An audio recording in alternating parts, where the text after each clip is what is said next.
Drama in Washington as Republican lawmakers fail to elect a new Speaker of the House. Plus, what does a divided Congress mean for President Biden's agenda? Hello, I'm Anand Naidu, and this is The Heat.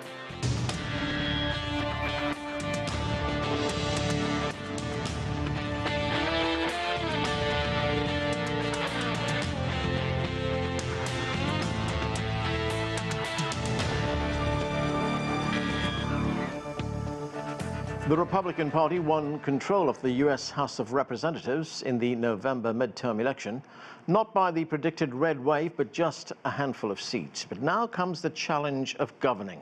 And in their first few attempts, a divided Republican Party was unable to agree on who will lead them as Speaker of the House.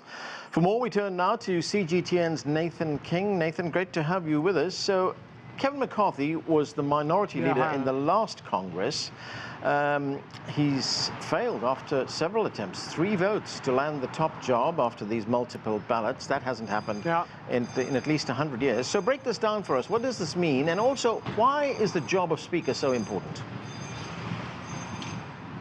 Job of Speaker is very important, as you know, constitutionally. Second in line to the President after Kamala Harris, the Vice President.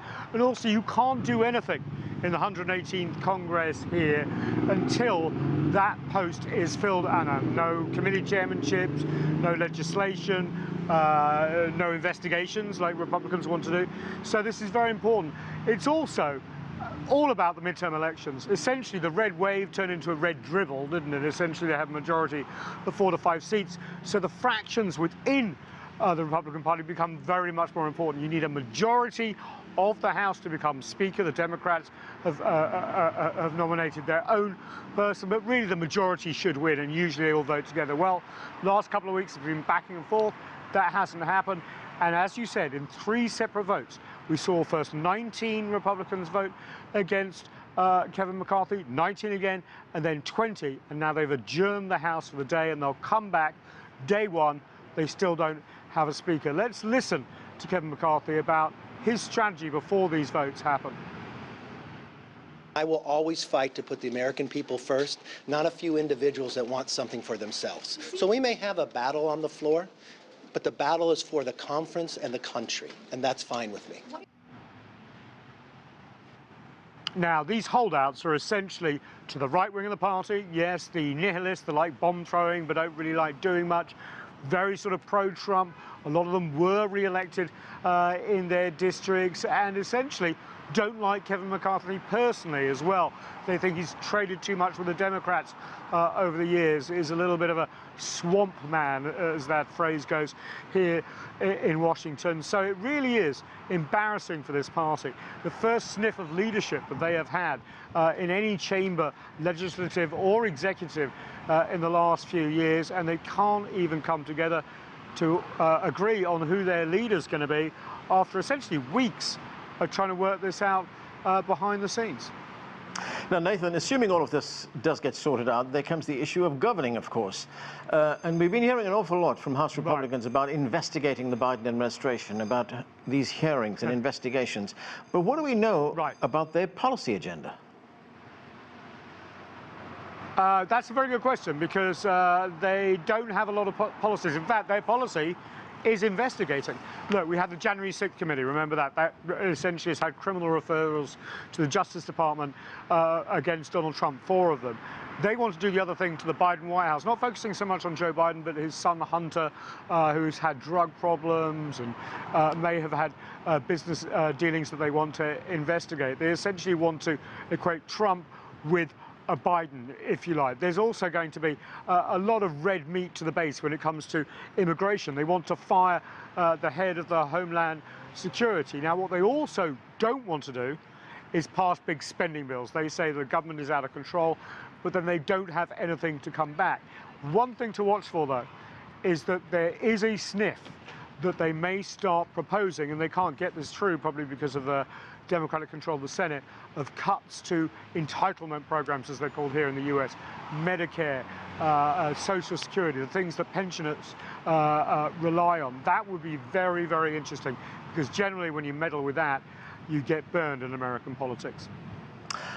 Thanks, Nathan. That's CGTN's Nathan King reporting from Capitol Hill. Well, there is much to talk about, as you can imagine. Let's get to our panel. Rafael Bernal covers U.S. politics for The Hill newspaper. Rina Shah is a political analyst and commentator. Also with us is Joseph Williams. He served as a senior news editor with the U.S. News and World Report. And Adolfo Franco is an attorney and Republican strategist. Thank you, everyone, for being with us. Adolfo Franco, let me start with you. So Kevin McCarthy is seen as the leading contender for this job as Speaker of the House, but as we just heard, he's failed in 3 votes to get that top job. What is driving this internal strife within the Republican Party, and can it actually damage the party? Well, to answer the latter question, it already has damaged the party and absolutely can damage the party more so, whomever is elected Speaker. But this has actually meant a long time coming. Probably 2010 plus. You might all recall, those of you who follow politics closely, that Speaker Boehner's fate was largely driven out by a small faction of, we used to call them Tea Party, now it's Freedom Caucus, the smaller group faction within the Republican Party. And Leader McCarthy himself in 2015 wasn't able to get the job because of the same opposition for some of these members. This is a warfare within the Republican Party because there are actually 2 parties. There's more of an establishment Republican Party, and then there is a faction. So we really have in the country 2 or 3 parties. The Democrat Party is a smaller faction of the extreme left and has been more cohesive. But this has been coming for the last dozen years, and you're seeing the manifestation now, as we did 5 or 6 years ago with really Paul Ryan as well. So that is what's going on. There's an agenda by the more conservative members that they see Kevin McCarthy and others suspiciously as Republicans in name only, or people that are willing to compromise. The bigger issue, as bad as this is, and it's far from over, whomever is elected Speaker, is that, and we'll see this moving forward, is that it's going to be very difficult to govern with a 4 or 5 seat majority, and especially if Kevin McCarthy is now selected, because he has conceded so much anew on this, on the motion to vacate with a threshold of only 5 members. What that means, a motion to vacate is to remove the Speaker at any time. He agreed to that 48 hours ago. He has conceded so much authority that even if he were elected, he would be an extraordinarily weak Speaker. Rina Shah, there is one point of view that says that no matter who's elected the Speaker of the House for the Republicans, that the extreme right, the very conservative members of the party, will already have won because they have demonstrated that they do have serious power. You know, it's been such a historic day here in Washington, and as somebody who served 2 Republican members of the House as a senior congressional aide for years, I should say I'm actually pretty shocked as to how today went down. I certainly had expected this could get to the 2nd or 3rd ballot, but I thought it could be finished then. Of course, they'll meet tomorrow, and I think, you know, there's a 50-50 chance that they could see multiple ballots tomorrow even. There's talk tonight of potentially getting behind a consensus candidate, somebody like a Congressman Jim Jordan, who he himself doesn't want to be Speaker, as evidenced by him going to the podium and saying he was supporting McCarthy and voting for him. So this is an unusual moment in which we have to look at the facts of how we got here. You know, Adolfo's point about that 2009 onward era, about 85% of today's House Republican caucus is made up of members who were elected after the year 2009. So that tells you that these are people that really subscribe to this sort of rage against the machine politics. They are angry with the establishment. They will not be happy just embarrassing the establishment. They want to decimate it. And I've heard a lot of awful takes today, as you can imagine, here in D.C. from people who have been longtime Republicans, people who are Democrats, and many people are saying that this was a blow to Trump today. I don't agree with that. I actually think this shows that these people who voted against McCarthy today on multiple ballots are actually putting on the veneer of Trump. And they are saying that Trump was successful in 2016 because he fought against the establishment. He did what the establishment said he couldn't do, and he beat them. And that had the establishment backed him more vociferously, he would have won a second bid. And so now they're sort of auditioning because this year sets a table for 2024, and Trump has already announced. I think these are people who are sort of auditioning for future Republican cabinets. They're hoping Trump will be successful, and they want to do things their way. And an embarrassment is not enough. Again, they want to wreck the Republican establishment. And Rina, just very briefly, very quickly, if you can, if not McCarthy, then who?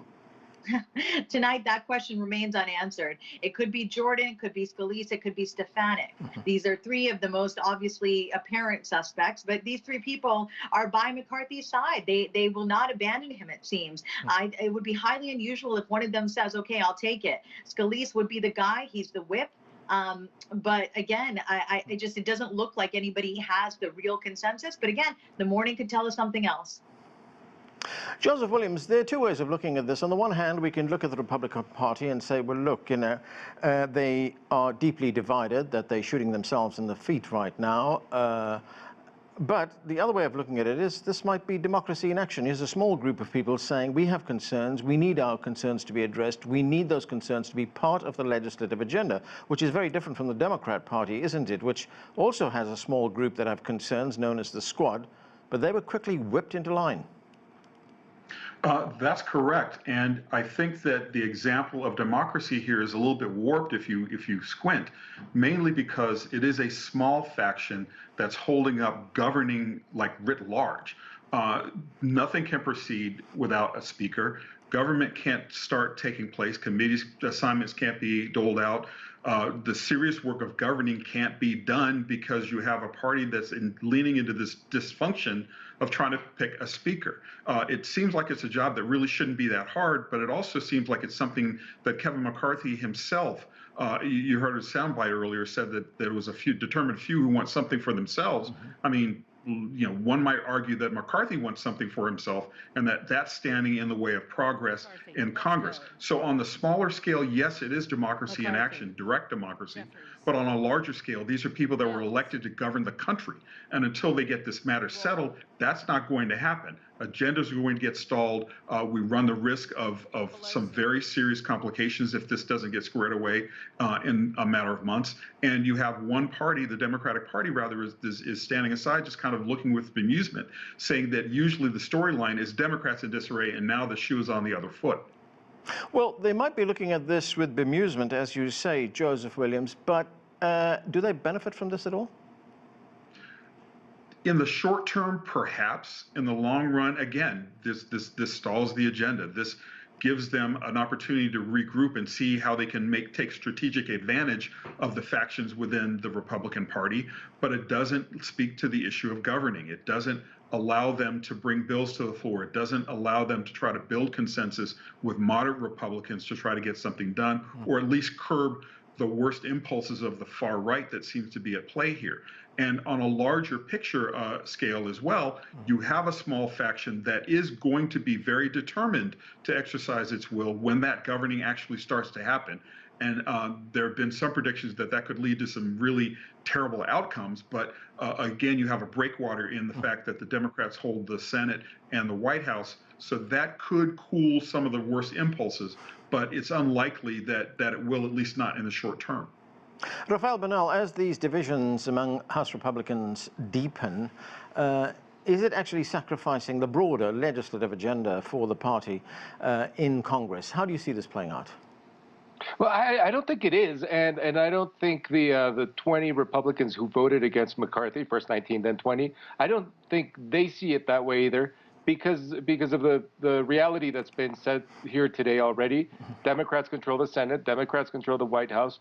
The Republicans are not going to push forward a legislative agenda, most likely the way Congress has worked for at least the last decade. There's very little hope for big reform to come out. There will be some aggressive oversight, and certainly Republicans want to get to that. But they know that no matter who is the Republican speaker, they will get to that aggressive oversight because that's what they've promised their voters, and that's essentially what they've promised themselves. So I think those 19 and now 20 Republicans, and assuming some might add on, if they do add on, the calculation is most likely that there's very little to lose, given that their legislative agenda just isn't gonna be on the front burner over the next 2 years.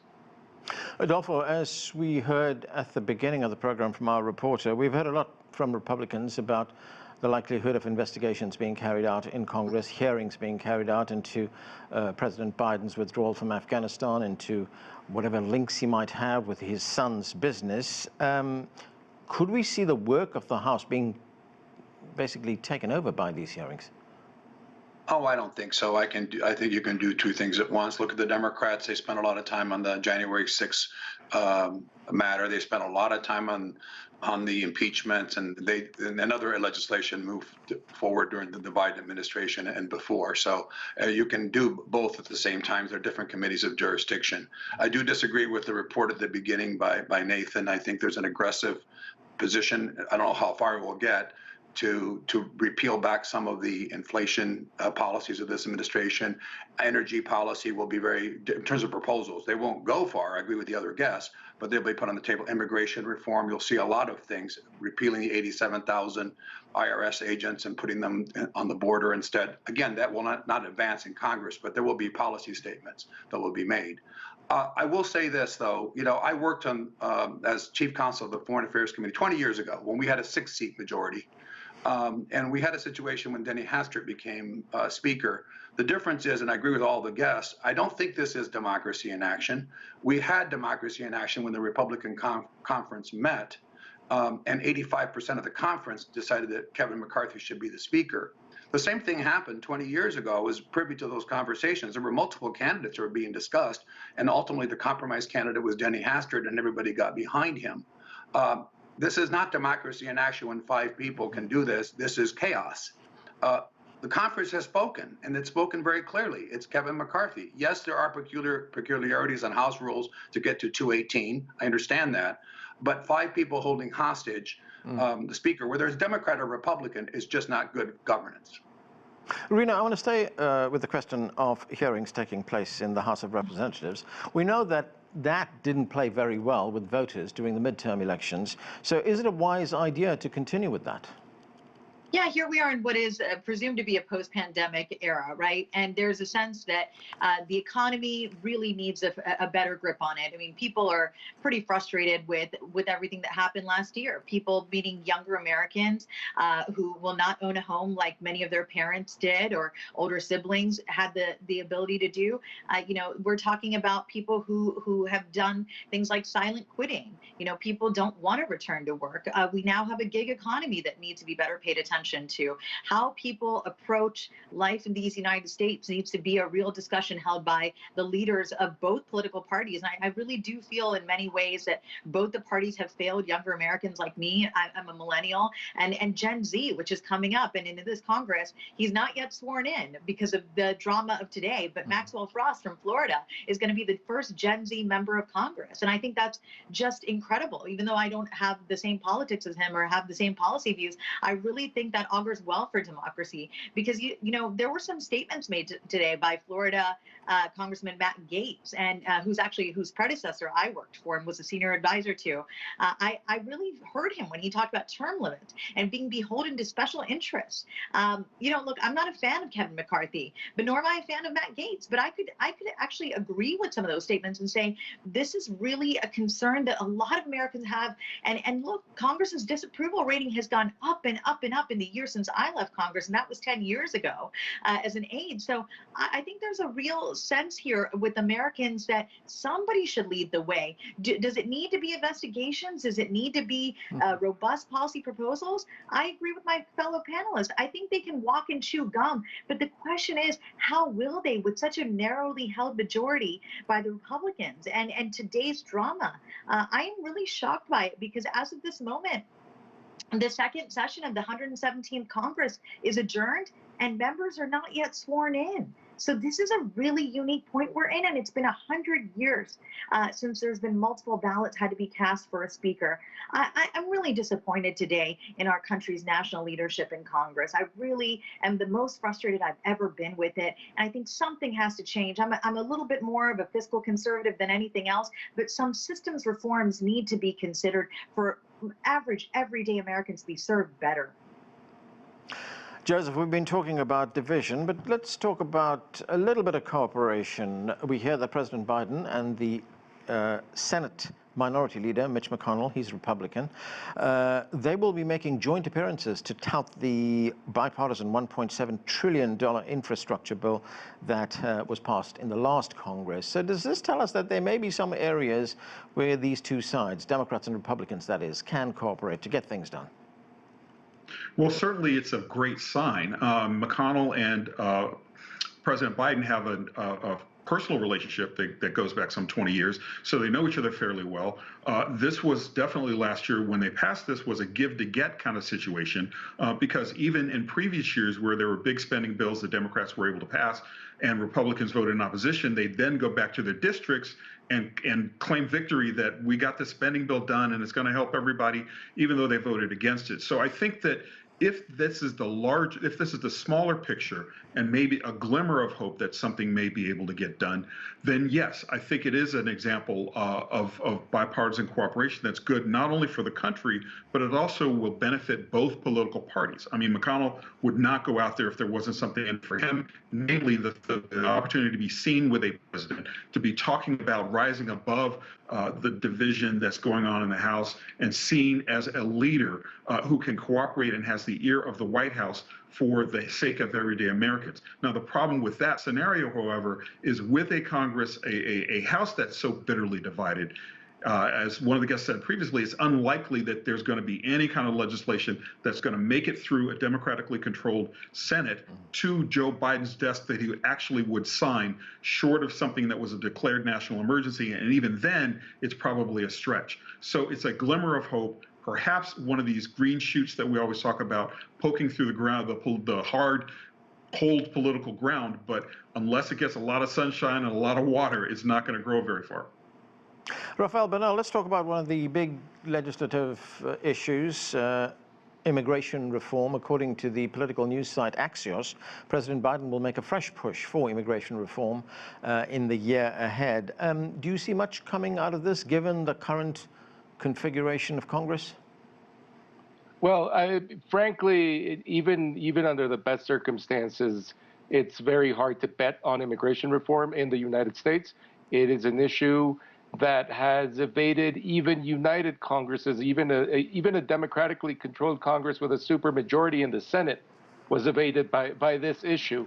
So honestly, no, but it is a smart political push on the part of Biden. Biden needs to ease the pressure from Republicans who want to talk about the border as the issue, as the problem, and not as the symptom of a bigger problem. And pushing a new immigration reform bill accomplishes that, and also accomplishes the keeping political groups that want to see that immigration reform, keeping them somewhat believing in President Biden on that issue. Although honestly, for immigration advocates, it's become impossible to believe in any political push, short of a very radical change, or maybe, as was said earlier, maybe a national emergency. But there are the prospects for immigration reform in the United States are pretty much permanently slim to none. And Rafael, how big a setback was it for the Biden administration, or was it a setback at all that the U.S. Supreme Court ruled that what's known as Title 42, a law that allows the White House to block immigrants from entering the country on health grounds, that will stay in place? The administration has been trying to get rid of it. Well, it's a ruling the administration said it didn't want, but it sort of did want it, in the sense that it makes it easier for the Department of Homeland Security to manage new arrivals at the border at a time when, the movement of people in the Western Hemisphere is at historical levels. There's no doubt about that. The discussion here is whether, it's propped forward by any U.S. policy, including Title 42, or whether it's just brought forward by conditions in the continent. So for the Biden administration, it's sort of an easy way to lose, and it makes their life easier, but long term, they will want to get rid of that. They don't want the Supreme Court telling the executive how to manage their the border. Adolfo, on the question of immigration reform, I remember talking to you, I think it was about 2 years ago, it was probably during the presidential election campaign for 2020, and you said at the time when we talked about immigration reform, you said, look, there's going to be no immigration reform, not tomorrow, not next week, not in our time. And I stand by that, and I agree with everything the previous guest has said. I will go a little farther. It's a big fat zero. There would have to be such a radical change by the Biden administration, which is not in the cards for a number of reasons. Among them, for example, by the way, Title 42, it was a lifeline to this administration. It put this off until at least June so they can figure out a plan to deal with this. There will be no immigration reform. 23 is already an election year. Those are always the worst years to have big policy changes at either party. And again, the history of immigration reform, as the previous guest has said, is bleak, even when there were supermajorities in the first 2 years of the Obama administration for the Democrats. The problem, though, is we are so diametrically in different places now that it is even more difficult. You have an administration that has, frankly, in my view, de facto supported an open borders policy. At least that is the view of the Republican Party. And you're talking about the Republicans as a minimum requirement having the border secure. And that means secure means wall, those 87,000 IRS agents, the 87,000 border agents. So long and short of it is impossible to get immigration reform. It would require a monumental, as the guest said, national emergency to do anything. Rina, I remember us talking a few weeks ago, and you said one of the things that this Congress should do was try and get immigration reform passed and also criminal justice reform passed. We've just heard from our other guests that it's highly unlikely that immigration reform is going to happen. So what about criminal justice reform? Do you see that happening? Well, I'd love to share with you a quick point on immigration. Is that, you know, on this show, I've said it many times, I'm the daughter of parents who came here legally and followed the letter of the law. So I take great issue with anybody that's jumped the line. And I really think we have a very broken immigration system. But it's so rare that anybody acknowledges that the vast majority of our problem is from visa overstays. Everybody just wants to blow up everything these days. And I think that's a lot of the problem with Washington. It's no longer just a prevalent notion that people want to destruct this sort of institution that they serve in. It's become sort of the playbook that people kind of take out there on the campaign trail in everyday life once they're even elected. So talking about immigration, I mean, yeah, there's a serious conversation to be had, but I'll be interested in people who acknowledge the facts first. And so on criminal justice reform, there are some facts. And one of the newer facts is that many states have legalized marijuana. And that comes with a whole host of issues. So I think there's been great talk on both sides of the aisle about sentencing reform, you know, how we lock people up, what are we doing to them for minor offenses, and then also just people who've had felonies before and want to be, you know, integrated into public life again. These are big conversations and they can be bipartisan. Okay, and that's where we have to leave it. Thanks to all of you for being with us. That is it for this edition of The Heat. I'm Anand Naidu in Washington, D.C.